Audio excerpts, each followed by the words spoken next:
नमस्कार सभी को। उपस्थित हूँ मैं अमीरन उपन्यास का 13वां भाग लेकर। सुनिएगा।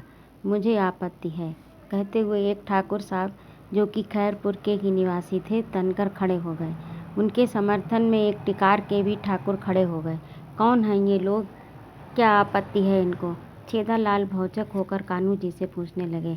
आप गुप्त जी शांत बैठिए, इसकी आपत्ति मैं सुनता हूँ, कहकर कान्हू जी दोनों आपत्ति कर्ताओं की ओर मुखातिब होकर पूछने लगे। हाँ भाई, क्यों और क्या आपत्ति है तुम्हें? आपत्ति क्यों नहीं? तुम एक पतुरिया को महिला इकाई का अध्यक्ष बना रहे हो, खैरपुर के ठाकुर ने तपाक से कहा। टिकार के ठाकुर ने भी उनकी हाँ में हाँ मिलाई। दोनों में आवेश उफान ले रहा था। क्यों, पतुरिया क्या महिला नहीं होती? तुम्हारी नज़रों में पतुरिया क्या है और क्यों वह अध्यक्ष नहीं बन सकती? पतुरिया गाने नाचने वाली यानी रंडी, और क्या?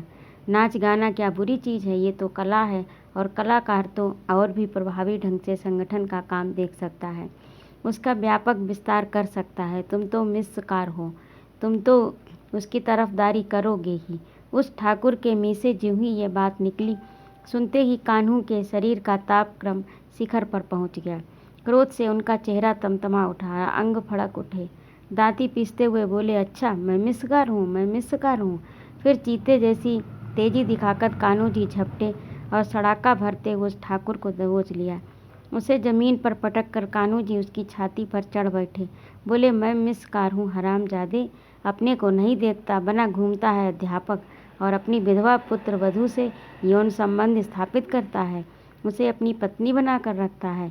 ये बात यहाँ का बच्चा बच्चा जानता है और बुरा बताता है अमीरन को।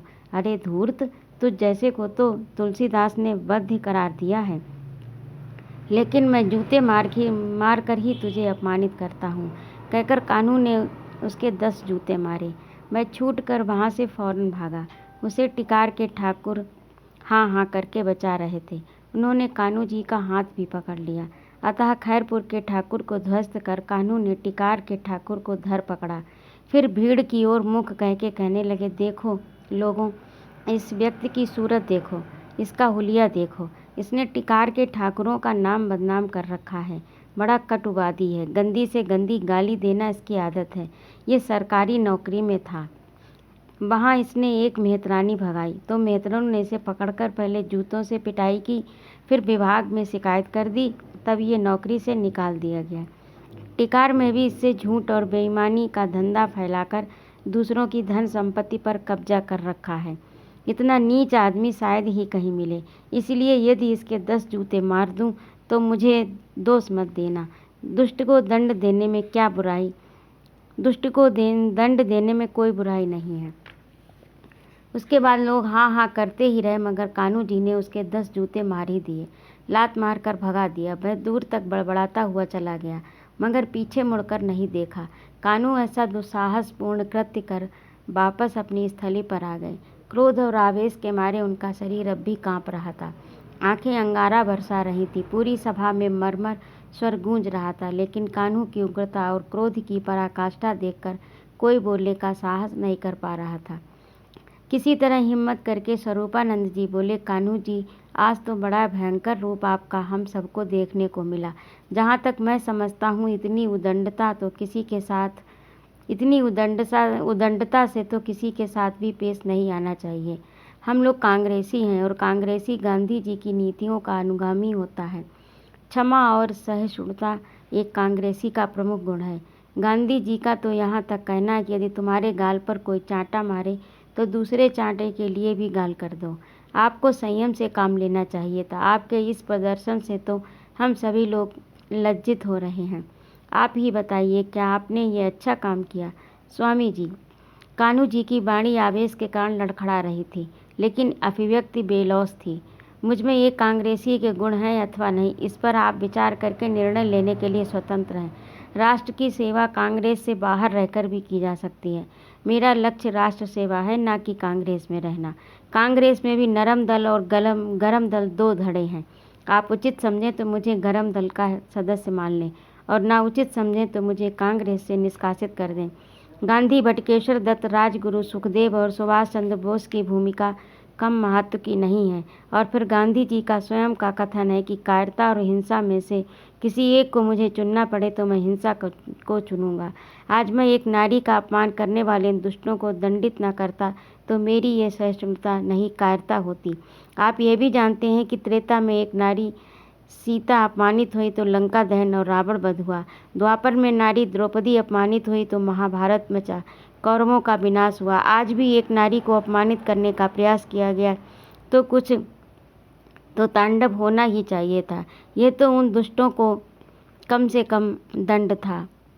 इस अमीरन को उन दोनों ने रंडी पतुरिया कह दिया। कितना बड़ा अपमान किया, ये इसके स्वाभिमान से पूछो। ये नाचने गाने वाली जरूर है, लेकिन नाचना गाना क्या गुनाह है? कितने कलाकार देश में हुए और आज भी हैं जो नृत्य और गायन के कारण विख्यात हैं। फिल्मी अभिनेत्रियां इन्हीं गुणों के बल पर देश की महान हस्तियों में गिनी जाती हैं। क्या वे पतुरिया हैं? दुष्ट लोगों का ये स्वभाव होता है कि दूसरों को नीचा बताकर स्वयं को ऊंचा सिद्ध करने का प्रयास करते हैं, जबकि वास्तव में ऐसा व्यक्ति स्वयं लोगों की नज़र से गिर जाता है। जो लोग इसे पतुरिया बता रहे हैं वे निश्चय ही इसकी बहू बेटियां किसी न किसी रूप में व्यभिचारिणी होंगी। किंतु ये मेरा अविचल विश्वास है कि अमीरन अब तक अनाघ्रात पुष्प की भांति निष्कलंक है। वे ये दुष्ट स्वयं तो वासना पंख में डूबे ही हैं, उसमें इसे भी डूबा देख रहे हैं। जिनका अंतर मन मलिन होता है उनकी दृष्टि भी मलिन हो जाती है। इसी मलिन दृष्टि से वह सबको देखता है। अमीरन के चंद्रबिंब को दुष्ट निरंतर राहु दृष्टि से ताकते रहते हैं और इसकी अशक्तता का लाभ उठाकर इसे विवश बनाने पर आरूढ़ हैं। मैं इन सबको एहसास करा देना चाहता हूँ कि अमीरन असहाय नहीं है। कान्हू जी का आख्यान सुनकर स्वामी स्वरूपानंद और छेदालाल की समझ में पूरी बात आ गई। उन्हें लगा कि कान्हू जी ने जो दुस्साहस किया था वह किन्हीं अर्थों में सही था। नारी तो नारी है, वह किसी जाति की हो, किसी वर्ग की हो। यदि उसमें गुण है, क्षमता है, कर्मठता है तो उसे कोई भी दायित्व सौंपा जा सकता है। उसे अपमानित करने का अधिकार किसी को भी नहीं है। इन सब बातों का विचार करते हुए स्वरूपानंद जी बोले, कान्हू जी, तुम्हारी भावनाओं को मैं भली प्रकार समझ पा रहा हूँ। जो एक असहाय अबला के आत्मसम्मान की रक्षा में स्वयं को नियुक्त कर दे, उसमें तो मुझे एक कृष्णत्व की झलक मिलती है। इस दृष्टि से तुम निश्चय ही महान हो और तुमने अपने नाम को सार्थक कर दिया। अच्छा तो ये बताओ, अमीरन का जो दायित्व डालने का प्रस्ताव मैंने किया था वह ज्यों का त्यों रखा जावे या कोई परिवर्तन अपेक्षित है? ऐसा है स्वामी जी, कान्हू जी बड़ी बेबाकी से कहने लगे। संगठन के कार्य के लिए अमीरन को दरवाजे दरवाजे जाना पड़ेगा। अगर इसकी शान में फिर से किसी ने अनुचित हरकत दी, जैसे कि अभी आपने देखी, तो उसकी खबर मुझे इसी प्रकार लेनी पड़ेगी। वातावरण बनाने की बजाय बिगड़ेगा। अतः उचित यही रहेगा कि इन्हें केवल सदस्य रहने दिया जाए। वैसे इस मामले में अमीरन से भी आप पूछ सकते हैं। कान्हू जी आज के रूप और कृत्य को देखकर अमीरन इतनी भाव विभल थी कान्हू जी के आज के रूप और कृत्य को देखकर अमीरन इतनी भाव विभल थी कि उनके नेत्रों से अविरल अश्रुधारा प्रवाहित हो रही थी। बहुत रोकने का प्रयास कर रही थी लेकिन रोक नहीं पा रही थी। आज युवा अमीरन की आंखें प्रथम बार रोई थीं। अतीव दुख के कारण अथवा अतीव दुख के कारण अथवा अतीव सुख के कारण बता पाना कठिन था। जैसे ही स्वरूपानंद ने उसकी ओर प्रश्नवाचक दृष्टि डाली, उसने झटपट आंचल पट से अश्रु पोंछे और बोली, स्वामी जी, मुझे नींव में ही रहने दीजिए। मैं कंगूरा नहीं बनना चाहती। मेरी नियति तो एक कवि की इस पंक्ति से चरितार्थ है, ज्यों ज्यों नाम हुआ है मेरा, त्यों त्यों मैं बदनाम हुआ हूँ। सुनकर छेदालाल गुप्त जी भावुक हो उठे और बोले, बेटी निराश मत हो, वक्त कभी तुम्हारा मूल्यांकन अवश्य करेगा। फिलहाल कांता को प्रखंड की महिला इकाई का अध्यक्ष बनाकर बैठक का समापन हो गया। जो लोग बचे, मैकू ने उन सबको भुने आलू खिलाए। कांग्रेस की मीटिंग इधर खत्म हुई और उधर कान्हू द्वारा प्रताड़ित दोनों ठाकुर क्रोध में आग बबूला हुए सेवाधार सिंह के यहाँ पहुँचे। सेवाधार कांग्रेस में नहीं थे अतः मीटिंग में नहीं शामिल हुए। उन दोनों ने सेवाधार के सामने कान्हू जी की करतूत का वर्णन किया।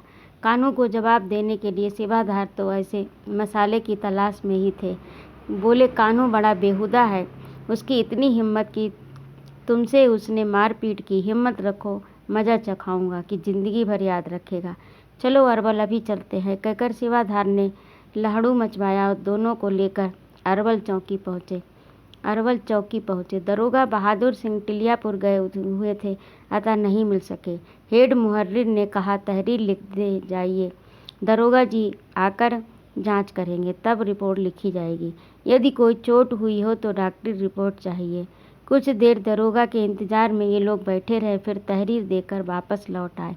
पूरे खैरपुर में ये सनसनी फैल गई कि शिवाधार के साथ जाकर ये दोनों कान्हू के खिलाफ रिपोर्ट लिखा आए हैं। आज होली का चौथा दिन है। मिला भेंटी का क्रम अब भी चल रहा है। प्रत्येक वर्ष की भांति खैरपुर में इस वर्ष भी नर्तकी के नाच गाने के कार्यक्रम का आयोजन है। वैसे तो सबसे बड़े जमींदार होने के कारण ऐसा आयोजन करने का प्रथमाधिकार शिवाधार सिंह का है, किंतु ठाकुर ज्ञान सिंह ने अब की बार जोहरा से अमीरन के लिए पहले ही कह रखा था। अतः जब शिवाधार ने इस संबंध में जोहरा से कहलवाया तो उसने स्थिति स्पष्ट कर दी। इस साल तो ठाकुर ज्ञान सिंह को वादा कर दिया है। इस पर शिवाधार शांत हो गए, क्योंकि ज्ञान सिंह से उनके संबंध मधुर थे और उनसे वे टकराना नहीं चाहते थे।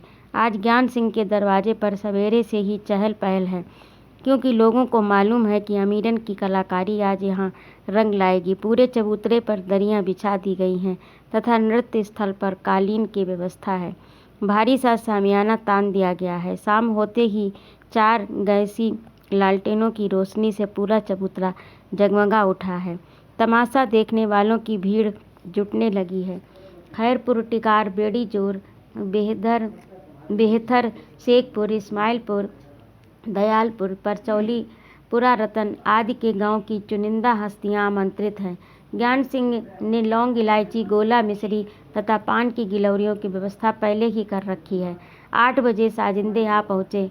सारंगी पर रहीम, तबले पर बहादुर, हारमोनियम पर भज्जा तैयार हैं। मजीरे आरिफ अली के हाथ में हैं। कुछ देर तक वाद्य वृंद ने वाद्यों की मिलित का परीक्षण किया। तभी जोहरा के साथ अमीरन का आगमन हुआ। उसके पैरों में घुंघरू बांधकर सज संवर कर जब अमीरन खड़ी हुई तो लगा जैसे इंद्र की सभा में अपने पैरों में घुंघरू बांधकर सज संवर कर जब अमीरन खड़ी हुई तो लगा जैसे इंद्र की सभा में उर्वशी का अवतरण हुआ हो। तारकसी के झीने से श्याम रंग के झिलमिलाते तारांकित वस्त्राभूषण में दमकती उसकी देह जैसे धूम्रावरण में दहकता कोई अंगारा। चंद्रोज्जलता को हतप्रभ करने वाला उसका देदीप्यमान मुखमंडल, उस पर नागिन सी लहराती बेड़ी, कानों में प्रकाश पुंज से दोलायमान कर्णवंतस, ग्रीवा में रत्न जटित तिलरियां, स्वर्णमाल, विद्रुमाव ओष्ठ पर अटखेलियां करता नासावलंबित नथनी का स्वर्ण वलय पुष्ट कपोलों से परावर्तित होकर पलायन प्रक्रिया में प्रकीर्ण होती प्रकाश किरणें, चकित मृगी से विस्फारित कज्जलित चंचल द्रगांग, सपुष्प मृणाल सी कोमल मृदुल भुजाएं, जो कि दर्शकों की दृष्टि को बांधने हेतु रज्जुवत प्रतीत हो रही थीं, अवलोकित करते ही महफिल पर मंत्र मुग्धता का जादू सा छा गया। उसके मुख से एक मौन हाय सी निकली। तब सब टकटकी बांधकर चक्षुचुलक से उसके रस रूप को घूंट घूंट कर पीने लगे। तभी भज्जा ने थाट कल्याण पर आधारित एक स्वर लहरी हारमोनियम पर छेड़ी। रहीम की सारंगी के मौन तंत्र भी तत्काल अनुप्राणित हो उठे और बहादुर का तबला भी गमक से गूंजने लगा। आरिफ अली ने अपने अंगुली कौशल के प्रयोग से मंजीरे किनकाकर स्वर माधुरी की मंजूषा खोल दी। ताल की टूट पर पहुँचते ही अमीरन ने अपने पद संचालन को गति प्रदान की। बिकज पिंडलियों और निर्लोम जंघाओं के माध्यम से नृत्य निर्देश नितंबों तक जा पहुंचा। वे भी पुलकित हो उठे। क्रसाती कट ने भी अपनी महती भूमिका को मनोयोगपूर्ण ढंग से निर्वहन करना प्रारंभ किया। घुंघरुओं की झनकार से पूर्ण परिवेश गुंजायमान हो उठा। जन समुदाय ठगा सा होकर इस अपूर्व दृश्य को देखकर अपनी दृष्टि को धन्य कर रहा था। अनावृत अंगों के विपुल सौंदर्य से मंडित रूप के रस में आवृत अंगों की कल्पना की माधुरी घोलने से निर्मित पेय का पान कर काम पिपासु अपनी मनोत्रसा को तृप्त कर रहे थे। घुंघरुओं की छमाछम श्रोताओं के कानों में अमृत घोल रही थी। तबले की ठनकार और गमक सुनकर लोगों के मन में तहलका सा मचा हुआ था। विलंबित से क्रमशः दुगुन चौगुन करते हुए द्रुत में पहुंचकर इन संवेद स्वरों ने जो समा बांधा उससे श्रोता समुदाय पर मसाएं सी पड़ गई, और जब चरम सीमा पर पहुंचकर अंतिम ताल देकर नृत्य थमा तो जैसे दुनिया थम गई। अमीरन ने सबकी ओर घूम घूम कर सबकी आशीर दृष्टि आत्मार्पित की। सबने करतल ध्वनि से उसकी प्रवीणता का स्वागत किया। क्षणिक विश्रांति के पश्चात अमीरन फिर सभा मंडप में खड़ी हुई, नयनों के सैनों से भज्जा को अगले गाने की ध्वनि इंगित की और अपने तदनुसार स्वराधान प्रारंभ किया। अमीरन ने आलाप ली तो लगा जैसे अमराई में कोकिला पंचम स्वर में कूक रही हो। फिर उसने ज्यों ही श्याम मोही मारो न पिचकारी भीजेगी अंगियां हमारी का गायन प्रारंभ किया। लोगों पर होली की मस्ती का खुमार छाने लगा, सांसों में बासंती नशा समाहित होने लगा। फिर जब उसने होरी खेले रघुबीरा अवधमा होरी खेले रघुबीरा की उठान उठाई तो भीड़ ने गदगद होकर तालियों की गड़गड़ाहट से पांडाल दहला दिया। गाना पूरा भी नहीं हो पाया था कि घोड़ी पर सवार होकर दरोगा बहादुर सिंह वहां आ धमके। उन्हें देखते ही चारों ओर सन्नाटा छा गया। भीड़ की दृष्टि उनकी ओर मुड़ गई। सबका ध्यान उन्हीं पर केंद्रित हो गया। जिज्ञासा, उत्सुकता, आशंका, संशय, संभावना, आतंक का वातावरण बनने लगा। साजिंदों ने साज रोक दिए। अमीरन भी गाना बंद करके अपने स्थान पर बैठ गई और मौका पाकर अंदर चली गई, जैसे धनुष यज्ञ में अचानक परशुराम के आने से रंग में भंग हो गया था। कुछ ऐसी ही स्थिति यहाँ पर भी बन गई। अनगिनत लोगों ने मन ही मन में दरोगा को गरियाते हुए कहा, इसको इसी समय आना था। लोग धीरे धीरे खिसकने लगे, भीड़ छटने लगी। ज्ञान सिंह व अन्य लोगों ने दरोगा की अगवानी की। दरोगा जी घोड़ी पर से उतरे और सामने पड़ी कुर्सी पर आसीन हो गए। क्रूरता और दहशत के पर्याय लग रहे दरोगा बहादुर सिंह की मनहूस उपस्थिति लोगों को वैसी ही खली जैसे खीर खाने के दौरान कर्कश कंकड़ दांतों के बीच आ जाए। सारा मजा किरकिरा हो गया। इसी समय दो सिपाही भी आ गए और शायद दरोगा जी के हमराही थे। बहादुर सिंह ने पूछा, ये कैसा तमाशा, क्या कोई शादी ब्याह है? ज्ञान सिंह थोड़ा संकोच के साथ बोले, सर होली का मौका है, उसकी मौज मस्ती में ये आयोजन किया गया। तो फिर इतनी जल्दी बीच में ही बंद क्यों हो गया? बहादुर सिंह ने प्रश्न किया। ज्ञान सिंह बोले, सर बंद कहाँ हो गया है, बस रुक गया है आपके डर के कारण। बंद नहीं हुआ तो काफ़ी लोग उठकर क्यों चले गए? दरोगा ने बात आगे बढ़ाई, सर आपके ही डर के कारण खिसक रहे हैं। ज्ञान सिंह ने फिर समझाया, मैं क्या शेर हूँ, भेड़िया हूँ, भूत हूँ, बैताल हूँ, क्यों डरते हैं लोग मुझसे? तब कान्हू जी से रहा न गया, तुरंत खड़े होकर बोले, हुजूर गुस्ताखी माफ़ हो। ये प्रश्न ठाकुर ज्ञान सिंह से पूछने के बजाय आपको स्वयं अपने से ही पूछना चाहिए कि लोग आप अर्थात पुलिस से क्यों डरते हैं। ये तो आपके लिए ही आत्ममंथन का विषय है। ये सुनते ही बहादुर सिंह की त्योरियां तन गईं। उन्होंने इस व्यक्ति की वाचालता को अपने पद की गरिमा के लिए चुनौती माना। कान्हू जी की गंभीर वाणी को उन्होंने बड़ी गंभीरता से लिया और संयत स्वर में बोले, खैर हम तो आत्ममंथन जब करेंगे तब करेंगे, आप बताइए ऐसा क्यों है? ऐसा इसलिए है क्योंकि पुलिस और जनता के बीच संवादहीनता की स्थिति है। पुलिस के आतंक के कारण जनता उनके सामने आने से कतराती है, क्योंकि जनता जानती है कि पुलिस के सामने हम अपने मन की बात नहीं कह पाएंगे, वरन पुलिस जैसा चाहेगी वैसा मुझको कहना पड़ेगा। इस प्रकार पुलिस जनता की नब्ज पहचानने में असफल है। एक बड़ा मुद्दा भ्रष्टाचार का है। उसने भी पुलिस वालों को बदनाम कर रखा है। भ्रष्टाचार से आपका क्या आशय है? भ्रष्टाचार की सीमाएं बड़ी व्यापक हैं। रिश्वत लेना ही भ्रष्टाचार नहीं है। औचित्य से परे कोई भी आचरण भ्रष्टाचार की परिभाषा के अंतर्गत आ जाता है। आम शिकायत है कि बिना पैसा लिए पुलिस प्रथम सूचना रिपोर्ट दर्ज नहीं करती, सही धाराएं नहीं लगाती, अभियुक्त से पैसा लेकर अभियोग से बाहर कर दिया जाता है या अंतिम रिपोर्ट लगा दी जाती है। पुलिस की संवेदनहीनता की भी चर्चाएं सुनने को मिलती रहती हैं। जिसके घर में मौत होती है या दुर्घटना घट जाती है, उससे भी पुलिस पैसे की अपेक्षा करती है, अपराधियों से साठगांठ बनाए रखती है और उनके माध्यम से भी धनार्जन करती है। अपराधी को दोष मुक्त करना और निरपराध को अपराधी सिद्ध कर देना पुलिस के बाएं हाथ का काम है। कई बार तो ऐसा देखा गया है कि किसी अति संवेदनशील व्यक्ति को पुलिस सही ढंग से व्यवहृत नहीं करती अति संवेदनशील व्यक्ति को पुलिस सही ढंग से व्यवहार नहीं कर सकती। फलतः वह व्यक्ति अपराध की दुनिया में प्रविष्ट हो गया। तर्क संगत न रह पाना पुलिस का एक बहुत बड़ा दोष है। पुलिस की संस्कृति बड़ी विकृत होती है। भद्दी से भद्दी और गंदी से गंदी गाली उसकी जुबान पर रहती है। भले से भले आदमी की इज्जत पल भर में उतार देना पुलिस की फितरत है। कानून का विवेचन सुनकर दरोगा जी दंग रह गए। यह व्यक्ति तो बड़ा पहुंचा हुआ लगता है, बड़ा रुतबेदार है, जो मेरे सामने इतनी निर्भीकता से स्वयं को व्यक्त करता है। इसकी दृष्टि में पुलिस की छवि बड़ी खराब है।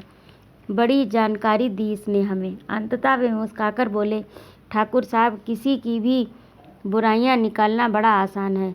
ईश्वर को भी लोग कभी कभी भला बुरा कह डालते हैं। पहले ये सोचिए कि पुलिस के अलावा और कौन सा विभाग है जिसे समाज की चिंता है, कौन समाज में शांति और सुरक्षा बनाए रखने हेतु प्रयत्नशील है। पुलिस की दहशत अगर न हो तो जिसे आप आतंक कहते हैं, तो अपराधी और बाहुबली समाज को नोच कर खा लें, सज्जनों का जीना दुश्वार कर दें। कितनी बड़ी जिम्मेदारी है पुलिस की। अगर हम चलते फिरते आदमी पर निगाह न रखें तो अपराधी पकड़ कैसे पाएं, कैसे अवैध धंधों पर अंकुश लगा सकें। हमारी ड्यूटी कितनी कठिन है। आप लोग चैन की नींद सो सकें, इसीलिए हम रात रात भर जागते हैं और गश्त लगाते हैं। पुलिस का सिपाही कभी भी रात में पैर पसार कर नहीं सो पाता। आज ही देख लो, आप लोग नाच तमाशे का आनंद ले रहे हैं और हम निर्जन राहों पर भटक रहे हैं। बदमाशों से मुठभेड़ में कितने सिपाही शहीद हो जाते हैं। हमें अधिकार तो इतने प्राप्त हैं। इन सब का प्रयोग करना शुरू कर दें तो आप लोगों का चैन छिन जाए। यही खैरपुर में देख लो, गलियों में लोग कब्जा किए हुए हैं। कहीं लोग रास्ता बंद कर देते हैं। बेवजह लोग घूरा डालकर लोगों के स्वास्थ्य के साथ खिलवाड़ करते हैं। चाहे जहाँ नाली निकाल देते हैं, चाहे जहाँ पर नाला बना देते हैं। मुझे कुछ नहीं तो अच्छी खासी मेंढ काट डालते हैं। सच तो यह है कि शायद ही कोई व्यक्ति ऐसा होगा जो पूर्णतया दोष मुक्त हो। किसी न किसी रूप में सभी अपराधी हैं, इसलिए मेरे आते ही इतने लोग यहाँ से चले गए। अपराध बोध के कारण उनमें दोष भावना व्याप्त है। मैंने तो न किसी को गाली दी, न डांटा फटकारा, न पुलिसिया आतंक दिखाया। मेरा तो ये अनुभव है कि जनता यदि सहयोग करे तो बहुत सीमा तक अपराध और अपराधियों पर नियंत्रण पाया जा सकता है। किंतु जनता कहाँ ऐसा करती है। जन संरक्षण से ही अपराधी विकसित होते हैं। जनता उन्हें छिपाती है, पनाह देती है, प्रश्रय देती है। यदि सभी लोग अपराधी पर दबाव बनाए तो अपराधी या तो अपराध छोड़ दे या गांव छोड़कर चला जाए। मगर आप लोग अपने कर्तव्यों का निर्वहन सही प्रकार से कहाँ करते हैं। हालात ये है कि अपराधी अपराध करता है और जनता टुकुर टुकुर देखती रहती है, सोचती है हमें क्या मतलब। अपराधी के विरुद्ध कोई गवाही देना नहीं चाहता, इसलिए हम लोग अपराधी को पकड़कर न्यायालय तक पहुंचाते हैं, किंतु साक्ष्य के अभाव में अपराधी साफ छूट जाते हैं। जनता में जागरूकता, उत्तरदायित्व की भावना और साहस जब तक नहीं होगा, शांति और सुरक्षा सुनिश्चित करना पुलिस के लिए बहुत कठिन होगा। कान्हू जी बोले, सो तो ठीक है, आपकी भी अपनी कठिनाइयाँ हैं, अपनी सीमाएं हैं, किंतु रोजाना के अनुभव से आदमी को देखते ही आपको समझ लेना चाहिए कि कौन सज्जन है और कौन अपराधी है। अक्सर निरपराध व्यक्ति भी पुलिस के जुल्म के शिकार हो जाते हैं। और कान्हू का प्रतिवाद सुनकर दरोगा का रुख थोड़ा और कड़ा हुआ और वे पुनः कहने लगे, जब पुलिस पर इतनी जिम्मेदारियां, इतने कठिन कर्तव्य हैं, तो कभी कोई गलती हमसे भी होना संभावित है। खैर, अब ये बताओ कि आप जो इतनी वकालत कर रहे हैं, तो आपका परिचय क्या है। सर, मेरा नाम कन्हैया सिंह है। गांव में मुझे लोग कान्हू जी कहकर पुकारते हैं। अच्छा, तो आप ही हैं कन्हैया सिंह। आप ही की तो मुझे तलाश है, इसलिए तो मैं और भी यहाँ आया हूँ, क्योंकि गांव में बताया गया है कि वे तमाशे में ही होंगे। अच्छा हुआ आप भी खिसक नहीं गए। नहीं सर, मैं पलायनवादी नहीं हूँ और न मुझसे कोई अपराध बोध है, न मुझ में कोई अपराध बोध है। अपराधी तो हैं आप, इसीलिए हिरासत में हैं। अब आप बिना मेरी अनुमति के कहीं नहीं जाएंगे। नहीं सर, मुझे जाने होता तो पहले ही सबके साथ निकल गया होता, और आप जान भी नहीं पाते। नहीं कन्हैया सिंह, पुलिस की दृष्टि बड़ी पैनी होती है। अपराधी उसकी आंखों के सामने से बचकर नहीं जा सकता। आप जाने का प्रयास करते तो फौरन टोके जाते। सर, ऐसा कौन सा अपराध किया है मैंने। कान्हू जी विनम्रता से बोले, ये भी बताना पड़ेगा। दरोगा जी ने अकड़ के साथ कहा, उस दिन यहाँ जो कांग्रेस की सभा हुई थी, उसमें 2 लोगों के साथ आपने मारपीट की। इस प्रकार आपने कानून अपने हाथ में लिया कि नहीं? कानू बड़ी संजीदगी से बोले, महोदय, मैं इस बात से सहमत हूँ कि कानून हाथ में लेना अनुचित है, किंतु कुछ अवसर ऐसे आ जाते हैं जब कानून हाथ में लेना अपरिहार्य सा हो जाता है। मान लिया कि कोई दुष्ट किसी महिला की अस्मिता लूटने हेतु उतारू है, तो क्या उस महिला के पिता, पति अथवा भाई को थाने की ओर भागना चाहिए? तब तक तो उस महिला की दुनिया ही उजड़ जाएगी।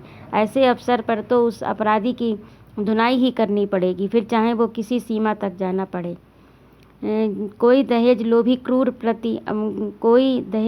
क्रूर पति अपनी पत्नी को कुएं में ढकेल रहा हो तो पहले उसकी खबर लेनी चाहिए या थाने भागना चाहिए? कहीं डकैती पड़ रही हो तो डकैत को हम अपनी गोली का शिकार बनाएं या थाने में सूचना देने जाएं? फिरौती के उद्देश्य से यदि कोई बदमाश किसी बच्चे का अपहरण किए जा रहा हो तो थाने में सूचना देने हेतु जाने का मौका कहाँ मिलता? तब तक तो बच्चे को गायब कर देगा। ऐसे समय तो उस अपहर्ता को छठी का दूध याद दिलाना ही मानवता का तकाजा है। भले ही पुलिस की दृष्टि में वह कानून को हाथ में लेने का मामला बनता हो। उस दिन उन दोनों धूर्तों ने इसी अमीरन को भरी सभा में रंडी और पतुरिया कहकर पूरी तरह अपमानित किया। सोचिए जरा, आपकी बहन बेटी को कोई रंडी कहे तो आप क्या सहन कर पाएंगे? अमीरन हमारी माँ, बहन, बेटी न सही, हमारे गांव की होने के कारण वह कुछ तो लगती है हमारी। असहाय अबला होने के कारण वैसे भी वह रक्षणीय है। दुर्बल का न्यायिक पक्ष लेना हमारा नैतिक कर्तव्य भी है। सर, मैंने अपनी भावना से आपको अवगत करा दिया। अब आपका कानून जो कहता हो सो करिए। मैं जानता हूँ कि कानून अंधा होता है और अंधे के सामने रोए अपने दीदा खोए, इसीलिए मैंने अपना काम किया और अब आप अपना काम कीजिए। हथकड़ी लगाना तो मुझे हथकड़ी लगाइए, मैं प्रस्तुत हूँ। दरोगा जी बोले, कन्हैया सिंह, मैंने आपकी बात गौर से सुनी। फिलहाल तो मैं यही टिप्पणी कर सकता हूँ कि मेरे हाथ कानून से बंधे हैं। हथकड़ी भी कानून का ही एक रूप है, इसलिए आपको लगानी पड़ जाए तो चौंकिएगा मत। नहीं, बिल्कुल नहीं, कान्हू जी ने निडर होकर कहा। हथकड़ी तो सुखदेव, राजगुरु, भगत सिंह को भी लग चुकी है, इसलिए हम तो इसे आभूषण मानते हैं। घृणित कृत्य को छोड़कर परोपकारी कृत्य के बदले हथकड़ी यदि पहननी पड़े तो ये अपमान की नहीं, गर्व करने की बात है। अच्छा, एक बात बताओ कन्हैया सिंह, अमीरन जब महफिल में नाच रही थी तो इसे और क्या कहा जाए? बहादुर सिंह ने प्रश्न किया। इससे क्या बात, अच्छे भले घरों की औरतें नाचती हैं, स्टेज पर नृत्य कार्यक्रम पेश करती हैं, पुरस्कार और पारिश्रमिक भी प्राप्त करती हैं, तो क्या वह रंडी हो गई? फिल्मों में ही देख लीजिए, रंडी की भूमिका निभाने वाली को भी रंडी नहीं कह सकते, इन्हें नर्तकी और नृत्यांगना भी तो कह सकते हैं। रंडी का शब्द ही गलत है, इसका शब्दार्थ और भावार्थ दोनों ही महिला की अस्मिता पर चोट करने वाले हैं। बहादुर सिंह संतुष्ट होकर बोले, भाई कानू जी, तुम्हें मान गए, तुम्हारे जैसे विचारों वाले मैंने कम ही लोग देखे हैं। अच्छा, तो क्या तुम मुझे अपने उत्सव में भाग नहीं लेने दोगे? हाँ, क्यों नहीं, ज्ञान सिंह आह्लादित होकर बोले। भज्जा, कार्यक्रम शुरू करो, दरोगा जी भी खुश होकर जाएं, ऐसी चीज़ सुनाओ। अभी लो मालिक, कहकर भज्जा ने हारमोनियम संभाली। बाकी साजिंदों ने भी अपने अपने वाद्य तैयार कर लिए। अमीरन, जो ज्ञान सिंह की बैठक में छिपी बैठी थी, वेशभूषा ठीक करके बाहर आ गई। बहादुर सिंह की नज़र जब अमीरन पर पड़ी तो वे देखते रह गए। यही है अमीरन, इतनी सुंदर नर्तकी इस छोटे से गांव में, कहीं बड़े शहर में होती तो दाम के दाम नाम भी पैदा करती साथ में। जैसा कि इसका नाम है उसी के अनुरूप है ये। तब तक अमीरन ने दरोगा जी के निकट आकर उन्हें आदाब किया और फिर अपने घुंघरू ठीक से बांधे और साड़ी का पल्लू सुस्थिर कर आलाप खींची तो लगा जैसे एक स्वर धारा सामियाने की छत से टकराकर रस की वर्षा कर गई। फिर उसने मुजरा शैली में नृत्य पेश करते हुए निम्नांकित गज़ल प्रस्तुत की। नाचीज की महफिल में ऐसे जनाब आए, मावस की स्याही में ज्यों महताब आए। तुमसे नज़र मिलाकर यूं लग रहा है मुझको, रूठे हुए आशिक से खत का जवाब आए। इस दिल की हसरतें यूं खुशहाल लग रही हैं जैसे किसी गदा को महलों का ख्वाब आए। रहमो करम की नज़रों से देख लो अगर तुम, मेरी भी जिंदगानी में इंकलाब आए। मेरा नाम उनके